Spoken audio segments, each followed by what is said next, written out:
So just a couple days ago, it was my birthday. So to celebrate, I went to a restaurant called La Murciana in the beautiful beach of La Malvarrosa in Valencia. Now this restaurant, La Murciana, is supposed to have some of the best paellas in Valencia. So obviously that's exactly what I ordered. And let me tell you, when I took that first bite, it completely blew me away so much that I decided, you know what, let's make this exact paella here on Spain on Fork. That way you can enjoy it at home.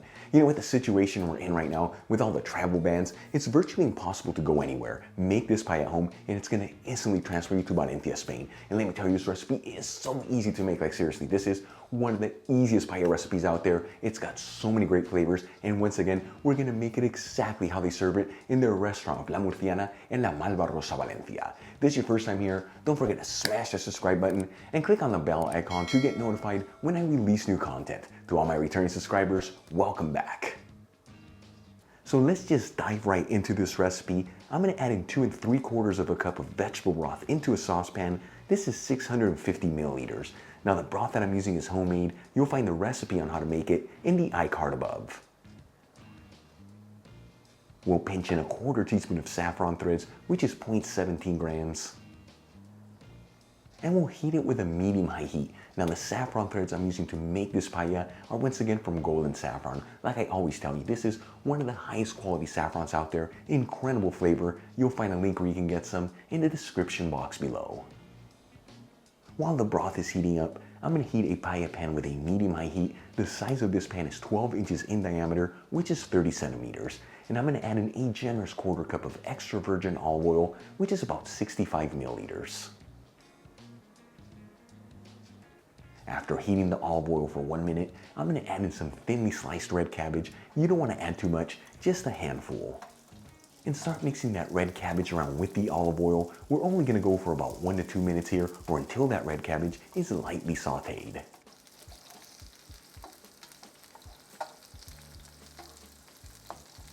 Once the red cabbage is lightly sauteed, I'm gonna remove it from the pan and set it aside.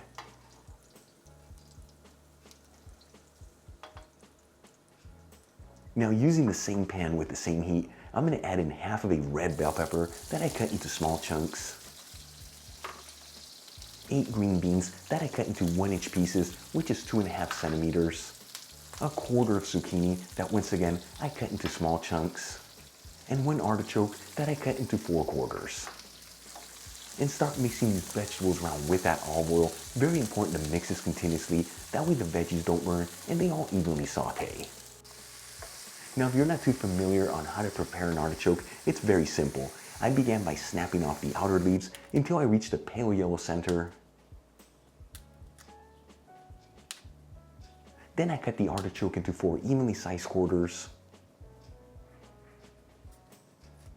And using a spoon, I scrubbed off the fibrous innards. Alright, let's move back to our paella. These vegetables have been cooking for about 3 minutes, and once again, I've been mixing this continuously. At this point, that zucchini is nice and translucent, and the rest of the vegetables lightly sauteed. You don't want to brown them. For the next step, I'm going to add in 4 cloves of garlic that I finely minced. And continue to mix these vegetables around with that olive oil. I'm going to go for another 20 to 30 seconds here. You don't want to overcook that garlic. You just want it to be nice and aromatic. Then I'm going to add in a generous 1/2 teaspoon of sweet smoked Spanish paprika, which is about 1.15 grams. And we'll give this a quick mix. That way that paprika is coating all the vegetables. Then I'm going to add in 1/2 cup of finely grated tomato, which is about 112 grams. You can substitute this for the same amount of canned tomato sauce or passata. 1/2 cup of frozen pre-cooked lima beans, which is about 90 grams. And season everything with sea salt and just a dash of some freshly cracked black pepper. And once again, we'll give this a quick mix. That way all the ingredients are evenly mixed together.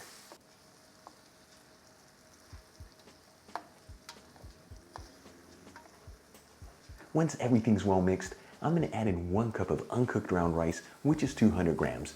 Round rice is very similar to either medium grain rice or even arborio rice. And once again, we'll give this a quick mix. That way everything's evenly mixed together.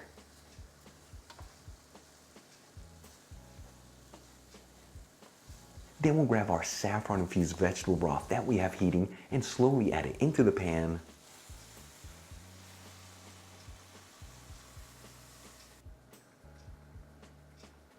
And we'll give this one final mix. That way all the ingredients are evenly distributed throughout the pan. After this step, you don't want to mix that rice again, otherwise it's going to disrupt the way that it cooks.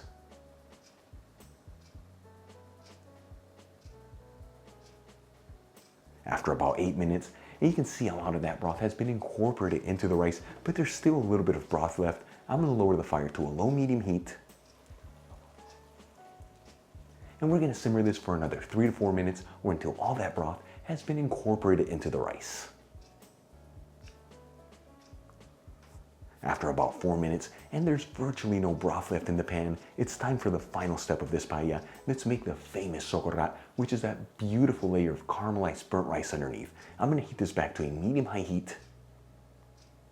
And we're going to heat this on a medium-high heat between 90 seconds to 2 minutes. This is enough time to get that beautiful socorrat. Then I'm going to remove the paella pan from the heat. Add our reserved sauteed red cabbage over the paella.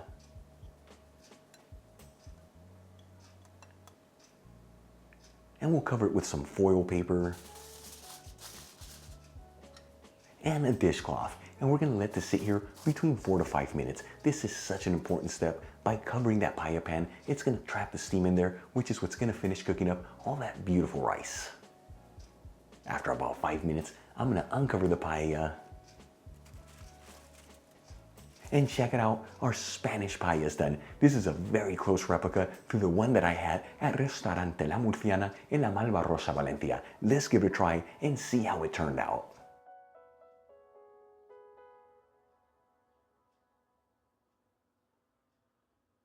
I'm telling you, this paella came out looking identical to the one from Restaurante La Murciana. Here we go.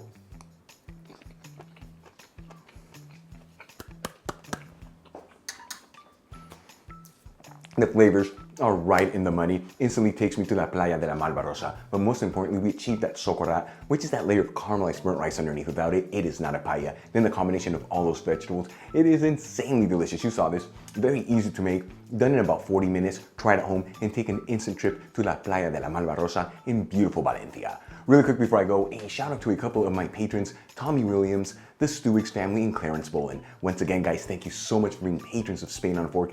It's thanks to you and the rest of my patrons why Spain on a Fork continues to move forward. If you're not a patron, consider becoming one. It really helps me with ingredients and equipment to continue making videos like this. You'll find my Patreon link in the description box below and iCard above. If you enjoyed today's video, hit that like button. Leave me a comment below, and if you're not subscribed, you know what to do. Smash that subscribe button. Till the next time, hasta luego.